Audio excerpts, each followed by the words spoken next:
Hello students, आज हम पढ़ने वाले हैं इंग्लिश का लेसन 3। इसका नाम है the study light of Helen Keller. Okay, ये जो आपको पिक्चर दिख रही है वो है हेलन केलर की। ठीक है, देखिए अब हम स्टार्ट करते हैं लेसन वार्म अप से। Would you help a blind person to cross the road और let him cross the road by himself because you are in a hurry. यहाँ क्वेश्चन है आपसे कि एक ब्लाइंड पर्सन जो रोड क्रॉस कर रहा है, आप उसको खुद से ही क्रॉस करने देंगे रोड, या फिर आप उसकी हेल्प करेंगे? यदि आप जल्दी में भी हैं तो भी आप उसकी हेल्प करेंगे या नहीं?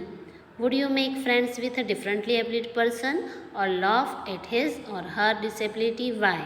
क्या आप एक ऐसा फ्रेंड बनाना पसंद करेंगे जो डिसेबल है, जो चल फिर नहीं सकता या देख नहीं सकता? ऐसे पर्सन के साथ आप क्या फ्रेंडशिप करना पसंद करेंगे, हाँ या नहीं? इसका आंसर आप दीजिए।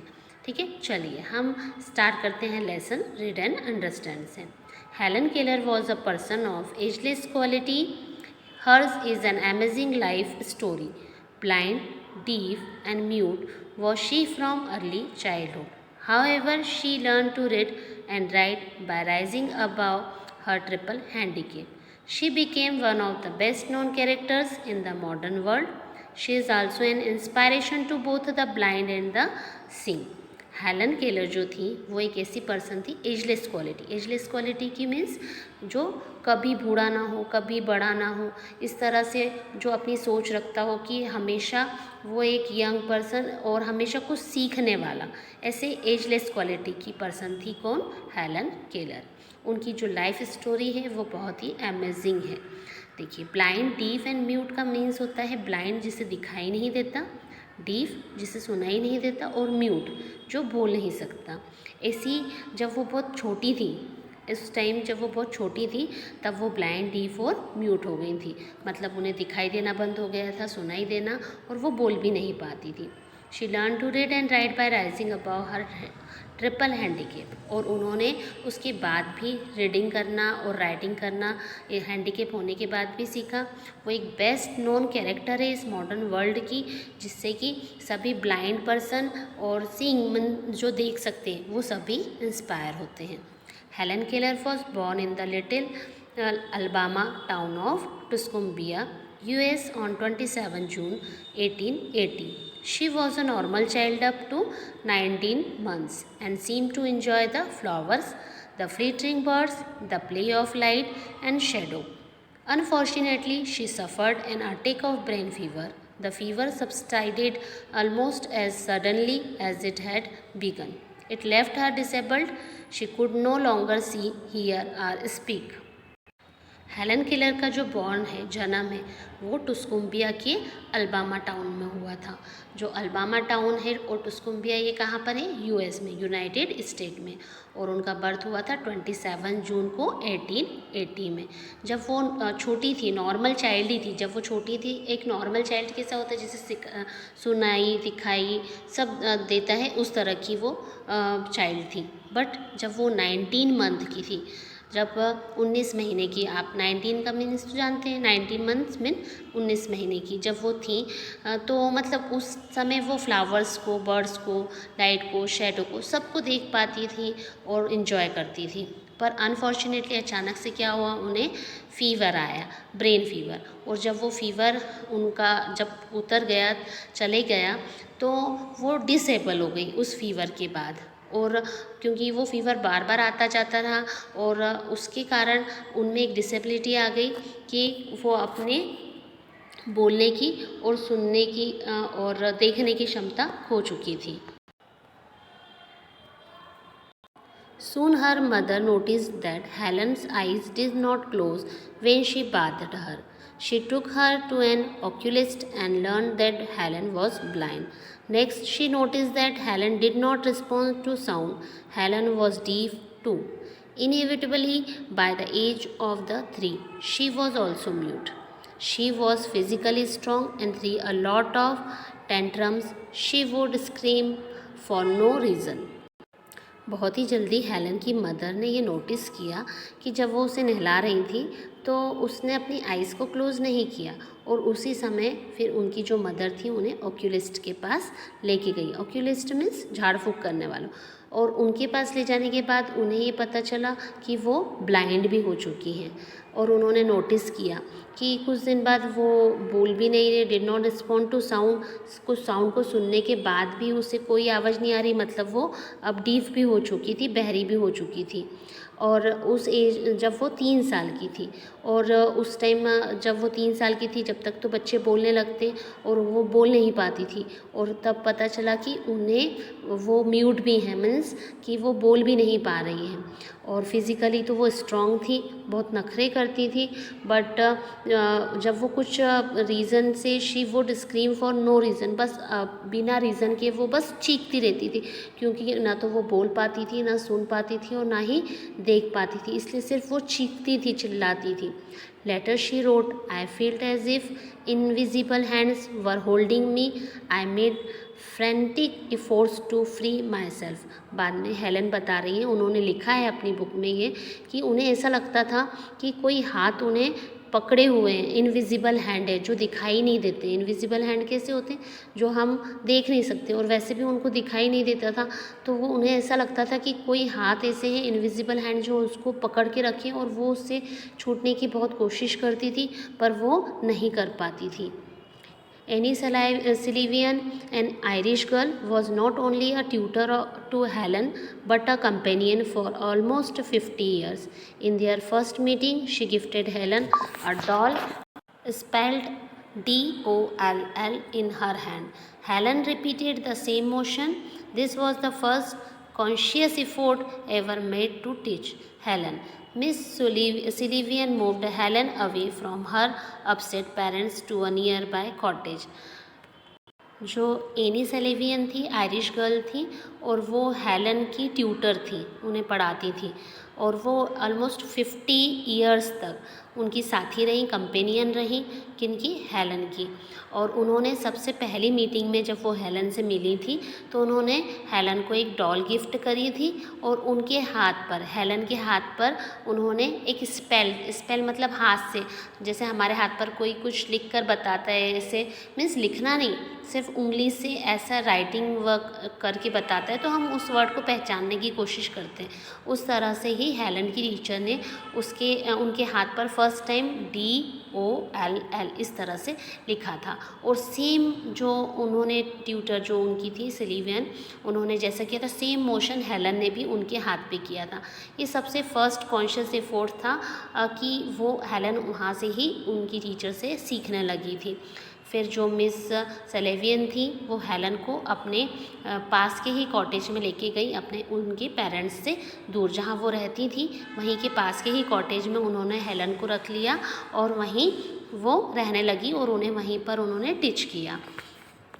There was physically as well as mental struggle between both, but Sullivan won.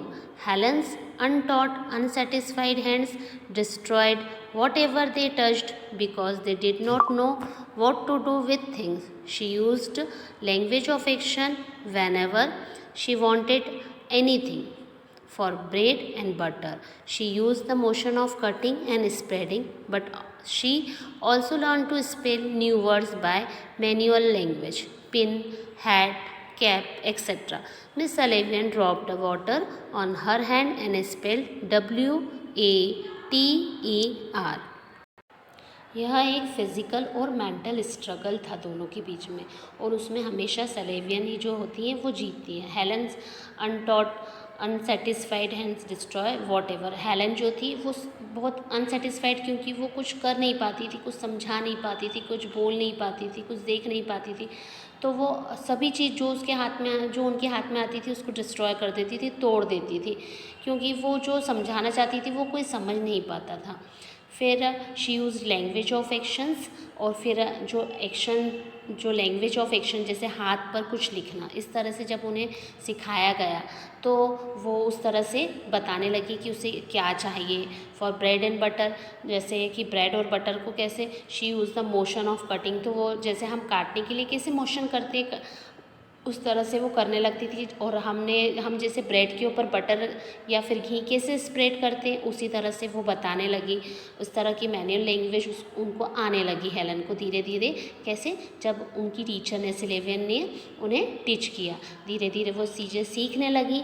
और कुछ मैनुअल लैंग्वेज जैसे पिन, हेड, केप, इस तरह के उनके वो जो वर्ड्स थे वो सीख गई। अब सलीवियन जो थी उनकी टीचर, उनको वाटर को कैसे सिखाया उन्होंने? वाटर का एक ड्रॉप लिया और उनके पाम के ऊपर, हाथ के ऊपर एक ड्रॉप डाला और फिर उसकी स्पेलिंग को स्पेल किया WATER, इस तरह से। और वो इस तरह से बहुत ही जल्दी कैच करने लगी word. Helen was very excited. A new light came into her face. She started touching everything in the house, seeking their names. From that point onward, her education proceeded with great speed. Helen screamed and kissed her teacher with joy whenever she learned something new. She soon learned how to read Braille. Helen बहुत excited थी। A new light came into her face, क्योंकि वो बहुत कुछ सीख रही थी, इसलिए उनके फेस पर एक अलग ही चमक थी। अब वो घर में धीरे धीरे कुछ कुछ सामानों को टच करते हुए उनको पहचानना सीख गई थी। और इस तरह से उनकी एजुकेशन बड़ी तेज स्पीड से बढ़ने लगी। और इस खुशी से हेलन जो है अपनी टीचर को किस करती हैं और स्क्रीम करके, मतलब चीख चीख के चिल्ला कर, क्योंकि वो बोल तो पाती नहीं थी, तो इस तरह से वो अपने जॉय को, खुशी को शो करती थी। और बहुत ही जल्दी उन्होंने ब्रेल लैंग्वेज को भी सीख लिया था। ब्रेल लैंग्वेज क्या होती है? जो ब्लाइंड्स होते हैं उनकी एक बुक होती है जिसके ऊपर डॉटेड बहुत सारे डॉट्स होते हैं, जिसको फिंगर से टच करके पहचान के उन वर्ड को हम पढ़ सकते हैं। जो ब्लाइंड पर्सन होते हैं वो पढ़ सकते हैं, वो लैंग्वेज होती है Braille. Helen learned at an amazing speed. She learned countless words. She could distinguish a pig from a hen.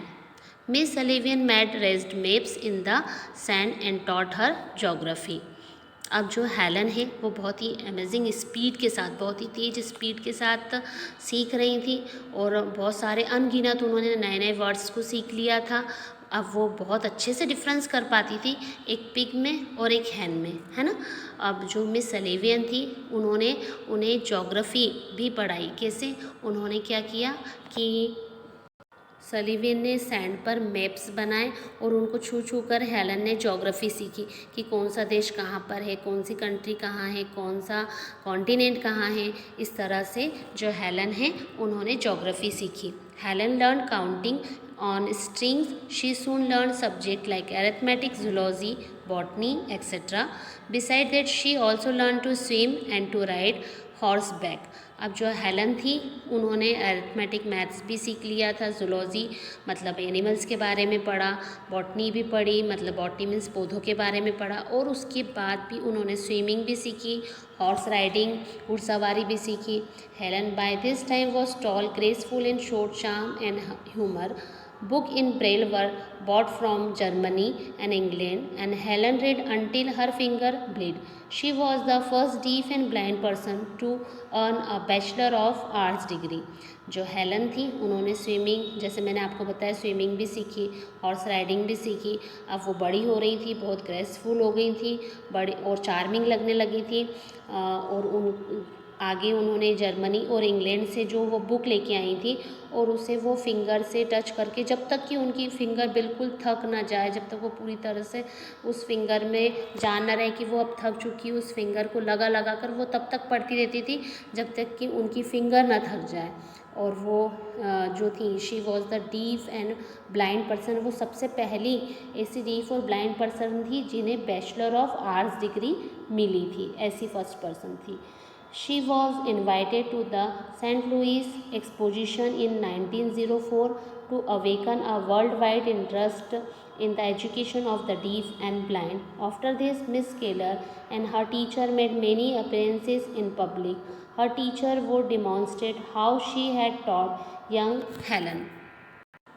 Saint Louis exposition में उन्हें इनवाइट किया गया 1904 में, ताकि वो बढ़ावा दे सके ब्लाइंड और डीफ पर्सन को एजुकेशन के लिए, ताकि वे लोग भी पढ़ना लिखना सीख सकें।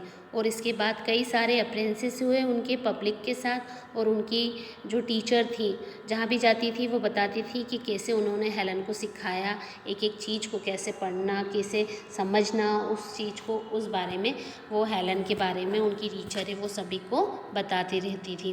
In 1914, Helen began a nationwide lecture tour. She was given a secretary. They went to Hollywood. Helen Keller acted in the silent movie Deliverance. She was known now all the over the world. She wrote many books which were translated into many languages as well as into Braille. अब 1914 में Helen ने एक national world wide tour start किया और उस tour की उन्हें secretary बनाया गया। फिर वो हॉलीवुड गई और एक साइलेंट मूवी डिलीवरेंस जिसका नाम था मूवी का, उसमें एक्ट किया, और उसके बाद उन्हें सब लोग जानने लगे वर्ल्ड में कि हेलन केलर कौन है।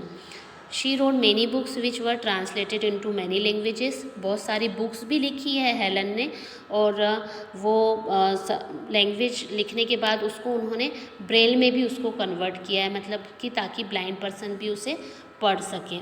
इन 1930 Helen started her world tour talking for the blind, raising money for the blind and helping them. She was a learned lady. She received honorary degrees and decorations in many lands. इन 1930 में जो Helen है उन्होंने लोगों से बात करना शुरू करी ब्लाइंड पर्सन के बारे में, उनकी हेल्प करने के बारे में, और उनको कैसे मनी के लिए कैसे हेल्प कर सकते हैं और वो कैसे खुद ब्लाइंड पर्सन आगे बढ़ सकते हैं, उनके लिए वो टॉकिंग करती थी, बताती थी। और वो एक ऐसी लेडी थी जिनसे बहुत कुछ हम सीख सकते हैं और बहुत कुछ सीखा। She was a learn lady, मतलब उन्होंने अपनी लाइफ में काफ़ी सारी चीज़ें सीखी इतनी परेशानियाँ होने के बाद भी, और उन्हें बाद में हॉनररी एंड डेकोरेशंस की बहुत सारी जो डिग्रीज़ भी आगे मिली। Helen left this world on June 1, 1968, leaving her words behind. The welfare of each is bound up in the welfare of all. जो हेलन है वो एक्सपायर हो गई, इस दुनिया से चली गई कब? 1 जून को 1968 में। कुछ उनके शब्द थे जो थे the welfare of each is bound up in the welfare of all. सबके भले में ही सबका भला है, इस तरह के उनके वर्ड्स थे। इस तरह से ये स्टोरी हमारी कंप्लीट हुई। अब आप लोग इस लेसन को फिर से एक बार रीड करिएगा और इस स्टोरी को फिर से एक बार सुनिएगा, और इसके बाद हम आगे इसके लेसन के क्वेश्चन आंसर्स और कुछ एक्सरसाइजें वो कंटिन्यू करेंगे। ओके।